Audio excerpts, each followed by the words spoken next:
como la mayoría ya son gente conocida de la casa, solo 3 diapositivas de repaso para los que vienen por primera vez o no están tan familiarizados con el concepto. La verdad es que cuando hablamos de prácticas de aprendizaje y servicio solidario, hablamos de una pedagogía que muchos docentes inventan por su cuenta, aunque no sepan que los pedagogos la llaman así.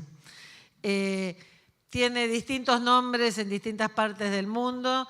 En nuestras universidades tiene nombres muy distintos. Y entonces, dentro de este mar de experiencias que se llaman de maneras distintas, nosotros asumimos que son experiencias de aprendizaje-servicio cuando tienen estas 3 características. Hay una acción solidaria concreta que se trabaja con la comunidad y no solo para ella. Está protagonizada por los estudiantes o en el caso de las organizaciones juveniles por los jóvenes y hay una intencionalidad educativa concreta y un planeamiento de no solo qué vamos a darle a la comunidad, sino qué se va a aprender en el proceso. Definiendo un poquito estos 3 términos, desde nuestra historia y perspectiva latinoamericana, nosotros tenemos muy claro de que no todo lo que llamamos solidaridad siempre es lo mismo, ¿no? En un país donde tenemos lotería solidaria y donde a veces hay gente que está bailando y desvistiéndose supuestamente por motivos solidarios, a veces hay que aclarar de qué estamos hablando. Entonces, decimos, una cosa es la beneficencia vertical, en donde el protagonismo está en quien sabe, puede, dona y es bueno y desciende hacia el necesitado. Y esto sabemos que aún con las mejores de las intenciones y las mejores de las buenas voluntades, muchas veces conduce al asistencialismo, al paternalismo y en definitiva a reproducir modelos en donde los más vulnerables son condenados al inmovilismo y a tener que estar siempre esperando que otros se ocupen. En cambio, cuando hablamos de solidaridad auténtica, hablamos de un vínculo horizontal, un vínculo que reconoce en el otro un sujeto de derecho, que reconoce la dignidad de las personas y de las comunidades con las que se vincula y que reconoce también que no sabemos todos todo y que nosotros también tenemos mucho que aprender de los otros, que nosotros nos podemos enriquecer, como sabemos muchas veces mucho más de lo que damos, y en ese sentido hay un reconocimiento en que es más importante compartir que dar, que es más importante construir vínculos y generar empatía y generar vínculos prosociales y coprotagonizar los proyectos que simplemente jugar a ser los superhéroes y los salvadores que llegan para decir yo te voy a solucionar las cosas.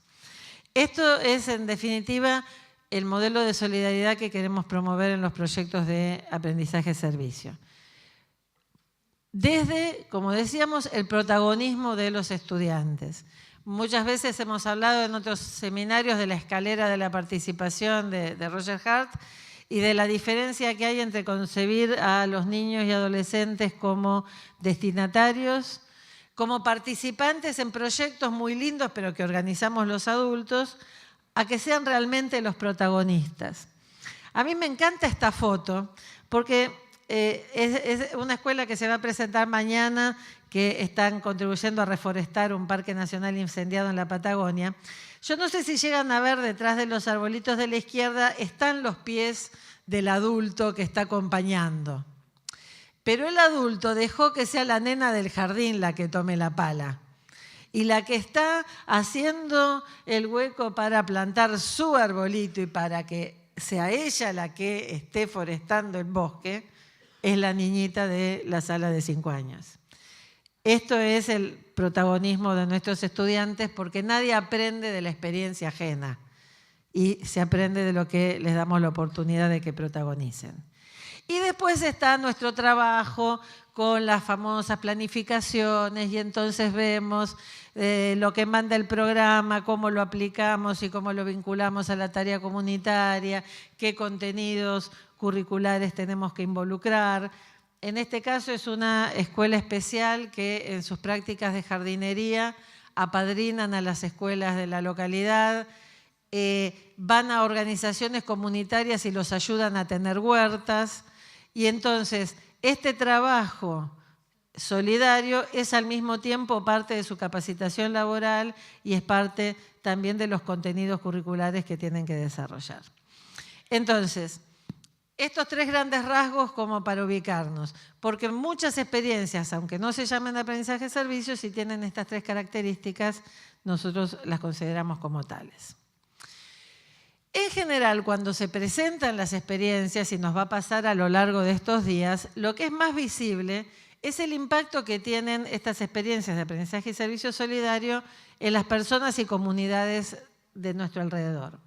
Antes mostramos el mapa de la Argentina, donde están señalados los lugares donde están todas las escuelas e instituciones de educación superior y universidades que en estos años se han presentado al menos una vez al Premio Presidencial de Escuelas Solidarias o al de Prácticas de Educación Superior.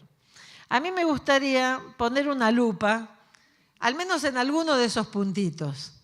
Y si pusiéramos la lupa en alguno de esos puntitos, veríamos infinidad de personas que han sido beneficiadas por el trabajo de los estudiantes.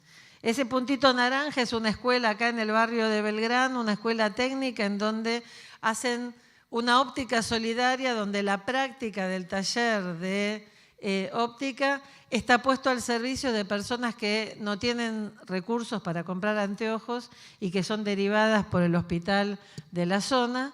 Y entonces, a lo largo de estos años, hay centenares de personas que han podido desarrollar una vida útil, niños que han podido ir a la escuela y ver el pizarrón gracias a esta escuela. Sería muy interesante ir pasando la lupa, ir contando cuánta gente tiene sillas de ruedas, bastones, elementos ortopédicos, sillas súper sofisticadas gracias a las escuelas técnicas solidarias. ¿Cuántas personas se han beneficiado por programas de forestación, de huertas comunitarias? ¿Cuántas personas han sido beneficiadas por los museos que, surgidos de proyectos de aprendizaje de servicio, están rescatando el patrimonio local?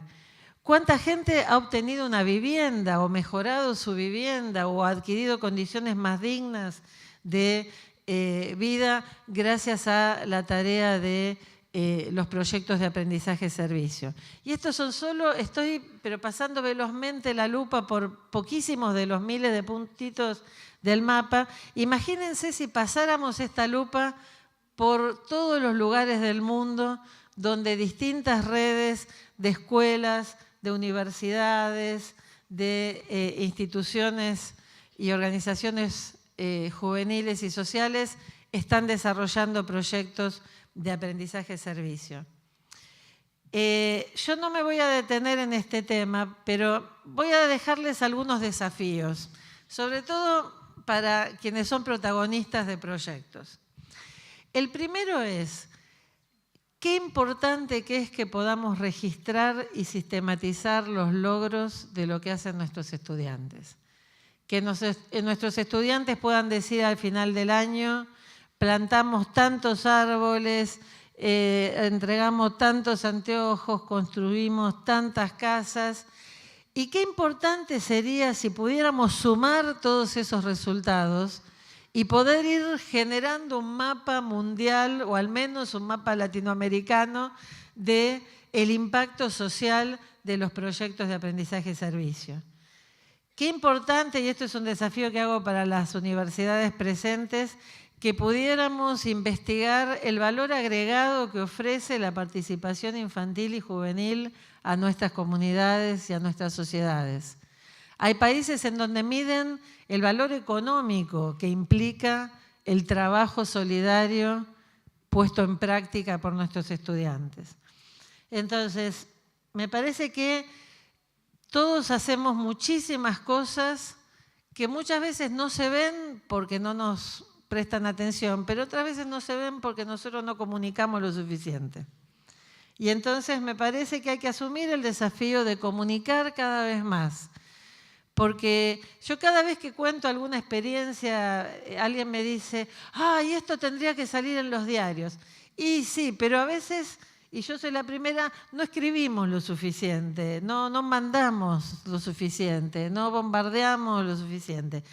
Las redes sociales nos están ayudando mucho en este sentido y me parece que es muy importante que podamos empezar también a enredarnos por temáticas y en este sentido yo los aliento a aprovechar los talleres de mañana para que los que trabajan en medio ambiente, los que trabajan en temas de memoria histórica, los que trabajan en salud, puedan irse poniendo juntos y conectándose. Para los que tienen Facebook, tenemos un grupo, una red de educadores solidarios. Pueden buscarnos y pedir entrar en el grupo. Y a través de ese grupo también es un espacio muy ágil y muy vivo de intercambio de experiencias, de novedades y también de ayuda mutua. Entonces, durante otros seminarios nos hemos detenido mucho en los aspectos de cómo desarrollamos la parte del desarrollo social de nuestros proyectos, cómo abordamos a la comunidad, cómo establecemos redes, cómo diagnosticamos las necesidades. Este año yo quisiera centrarme específicamente en el aspecto del aprendizaje, en el aprendizaje-servicio, porque me parece que estamos en un momento del debate pedagógico en donde realmente tenemos mucho que aportar en un momento de mucha discusión. Esta experiencia que antes les mostraba diciendo, bueno, hay muchísima gente que ahora puede ver gracias a los alumnos de la Thompson, si la miráramos desde los contenidos disciplinares, desde el currículum, desde lo que mandan los programas, desde lo que tenemos que cumplir para cuando venga la supervisión y dejar asentado en el libro de aula, bueno, todas estas asignaturas están involucradas directamente con el proyecto y se estudian, se evalúan y se aprueban en función de lo que se hace en el proyecto. Entonces, nosotros todos tenemos experiencia de que a través de los proyectos de aprendizaje-servicio, los contenidos disciplinares pueden estar involucrados. Pero como decíamos en la introducción, nos están diciendo que necesitamos formar para los saberes necesarios para el siglo XXI. Que no es solo conocer los contenidos que podemos buscar en Wikipedia, buscar en Google y tener más actualizado capaz que lo que sabe el profe, sino que tiene que ver con toda una serie de saberes que nosotros sabemos que están muy vinculados justamente a el navegar las problemáticas que nos rodean. Qué importante que es para esta generación saber trabajar en equipo, saber comunicarse, ser creativo, aprender a resolver problemas. Y también, sí, las alfabetizaciones, la lingüística, la matemática, la digital, la científica, todos esos contenidos son importantes, pero si no están esos otros pilares, solo saber no nos sirve para manejarnos en el siglo XXI. Esa balsa me hizo acordar a otro bote.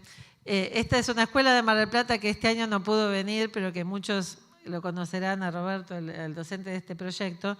Esta escuela hace más de 20 años que utiliza sus conocimientos de química y de biología para monitorear la calidad del agua del arroyo La Tapera, que es una de las principales fuentes de agua potable de la ciudad de Mar del Plata.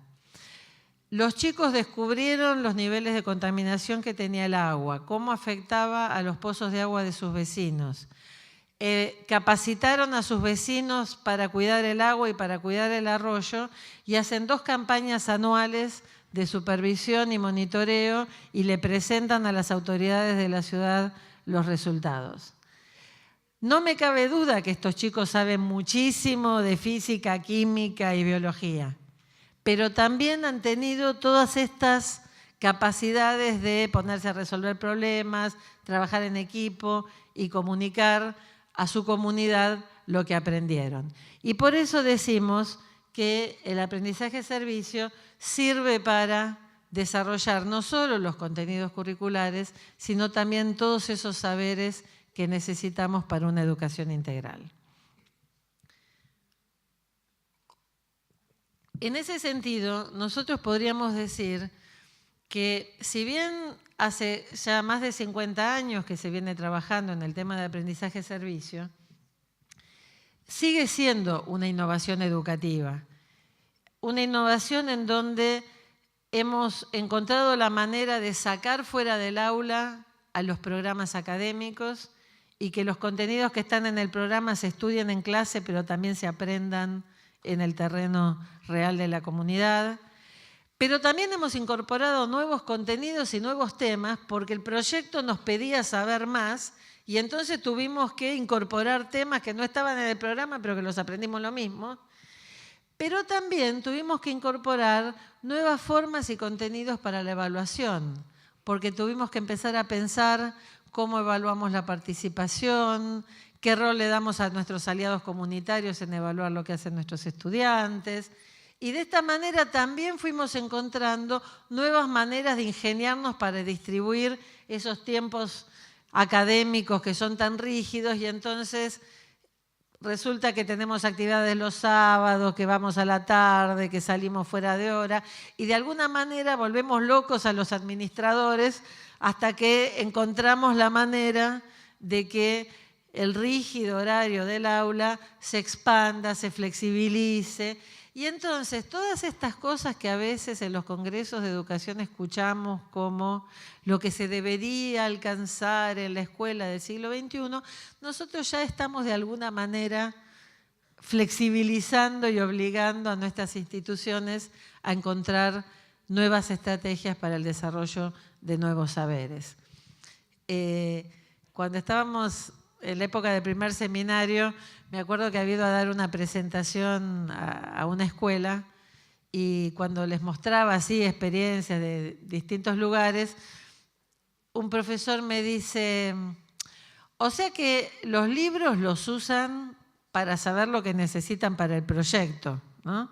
Le digo, sí, claro. Y dice, usted dígame si a lo mejor no le entendí bien, pero usted básicamente está poniendo una bomba de tiempo en el sistema educativo.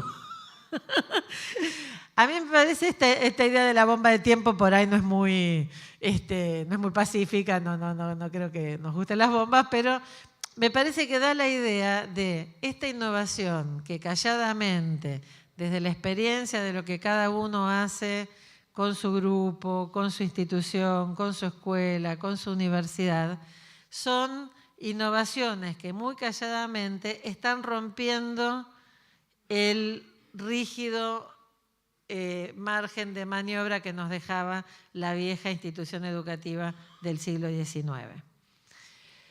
Yo hice un ejercicio de pensar, por ejemplo, las competencias que la OCDE dice que habría que desarrollar y que los acuerdos europeos dicen que constituyen una educación de excelencia para el siglo XXI. Bueno, la realidad es que si uno toma un buen proyecto de aprendizaje-servicio, todas estas competencias se ponen en juego. Las fotos son de un proyecto que se presentó el año pasado en el seminario. Una escuela especial tenía una alumna cuadriplégica que solo podía mover una mano y que no podía comunicarse de ninguna manera. Entonces le plantearon como situación problemática esta cuestión a la Escuela Técnica de Lomas del Palomar, que inventó, ¿vieron una especie de sillón de Stephen Hawking? Solo que en vez de letras tiene dibujitos, para que esta niña pueda comunicarse con esos 3 dedos que puede mover y que a través de este tablero pueda empezar a tener interacciones. Obviamente, para desarrollar el software, que después difundieron como software libre, para desarrollar todo este dispositivo, tuvieron que investigar, buscar en internet, sacar cuentas, hacer una serie de trabajos que quizás le dieron mucho más trabajo que estudiar para una prueba. Y justamente por eso este proyecto, podemos decir, como tantos otros, que desarrolla todos estos saberes que, como muchas veces nos dicen los docentes europeos, tenemos las competencias, pero cuando los chicos están sentados en el aula, hay muchas competencias que son muy difíciles de desarrollar.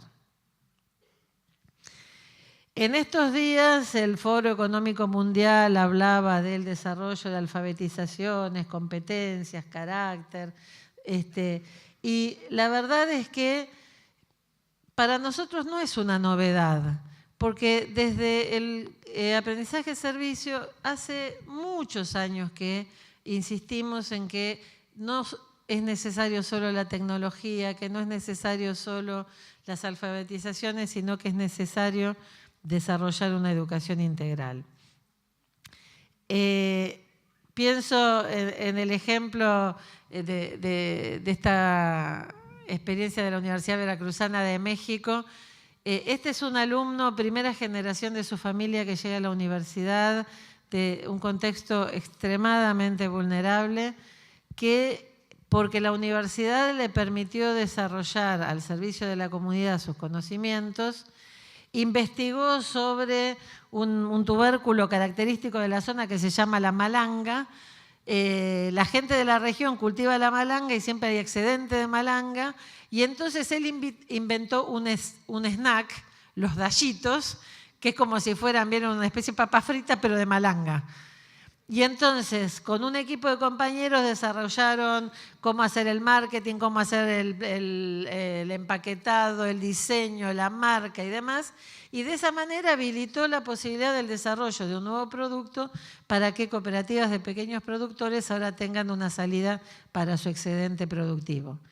Le cambió la vida a su comunidad, pero también se cambió la vida a él, y ese chico que podría haber quedado marginado, gracias a una universidad pública que lo acogió y le dio un espacio de crecimiento, ahora es un entrepreneur, como se usa decir, ¿sí?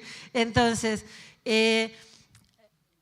todo esto, para ir cerrando este primer bloque, es decir, a veces nos dejamos entrampar en las falsas antinomias, en donde pareciera que la calidad educativa se reduce a que hay que saber mucho inglés, matemáticas, ciencia y computación, y que lo nuestro es simpático, pero que no tiene nada que ver. En cambio, lo que nosotros decimos es la calidad educativa que se requiere para vivir y navegar en el siglo XXI exige una calidad educativa integral que los proyectos de aprendizaje-servicio permiten desarrollar en todo su espectro. Tenemos las alfabetizaciones, pero también tenemos las competencias y también tenemos el carácter. Y para esto, y esto sería largo y lo hemos tratado en otros seminarios, hay muchísima bibliografía, hay medio siglo de investigaciones que muestran el impacto de las prácticas de aprendizaje-servicio en el aprendizaje de contenidos, en el saber hacer, en la formación personal y ciudadana. Y estos son argumentos que nosotros tenemos que usar para validar nuestras prácticas. Pero para no engañarnos, tenemos que también ser honestos y decir, no cualquier proyecto solidario produce el mismo impacto. Y las investigaciones lo que nos dicen es que son las prácticas de aprendizaje-servicio de calidad las que realmente generan los impactos. Y entonces, para definir una práctica como de calidad, tenemos que asegurarnos que estos 3 rasgos programáticos de los que hablábamos al principio estén fuertes y estén bien definidos. Que lo que hagamos para la comunidad sea significativo y sea relevante para la comunidad y no solo para nosotros, que efectivamente modifique la realidad, que efectivamente haya protagonismo de los estudiantes y que podamos evaluar los aprendizajes desarrollados. Estos 3 rasgos programáticos, para que estén bien definidos, muchas veces tienen que ver también con otras 2 cuestiones que los especialistas llaman la intensidad y la duración de los proyectos. Alguien me mostró una foto ayer de una universidad que no voy a nombrar, que tenía carteles anunciando su programa de voluntariado que decía voluntario por un día. Media hora de tu tiempo es una sonrisa para la anciana de la foto. Está muy bien dar media hora de tu tiempo, pero todos sabemos que no se cambia el mundo en media hora. Entonces, un proyecto de calidad quizás puede empezar con una actividad motivadora de mediodía o de una jornada, pero para que sea un proyecto serio necesita que tenga duración y que el compromiso tenga la intensidad que se requiere. Esto puede variar muchísimo según los proyectos. Un grupo de estudiantes de ingeniería en 2 meses renovó los sistemas informáticos de un hospital y le cambió la vida al hospital en 2 meses.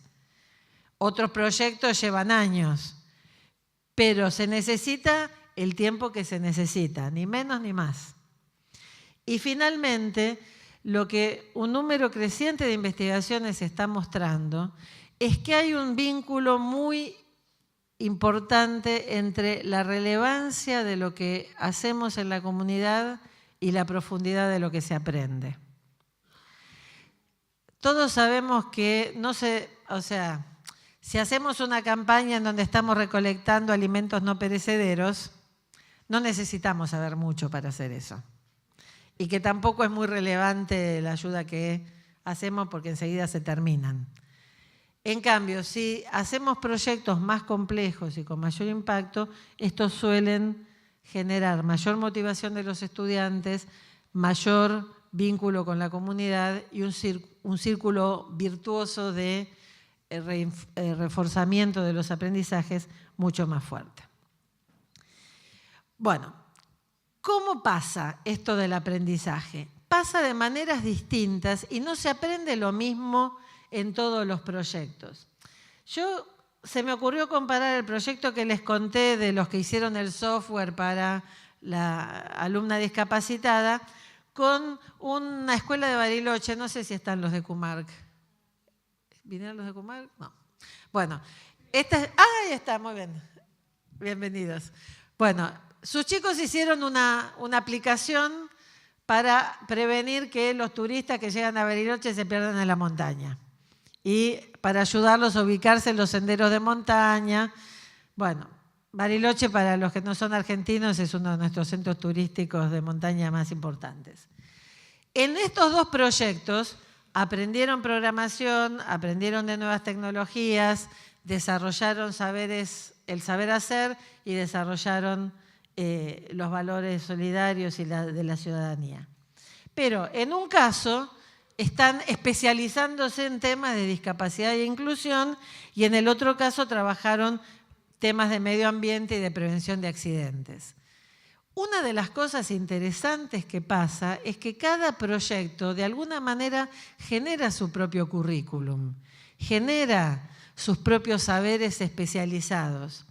Y en este sentido, y esto yo no soy una especialista e invitaría a los que son especialistas en nuevas tecnologías a que por ahí empiecen a investigar el tema, me parece que para una generación que es nativa del mundo digital y que tiene un océano tan inconmensurable de información a su servicio, la capacidad de recortar cuál es la información significativa para la acción es una competencia esencial.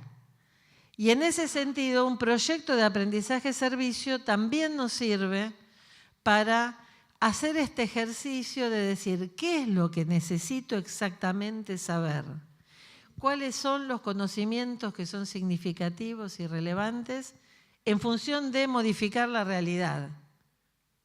No porque lo manda el programa, no porque se usa, no porque es el tema que le encanta al titular de la cátedra, sino porque es un tema efectivamente relevante.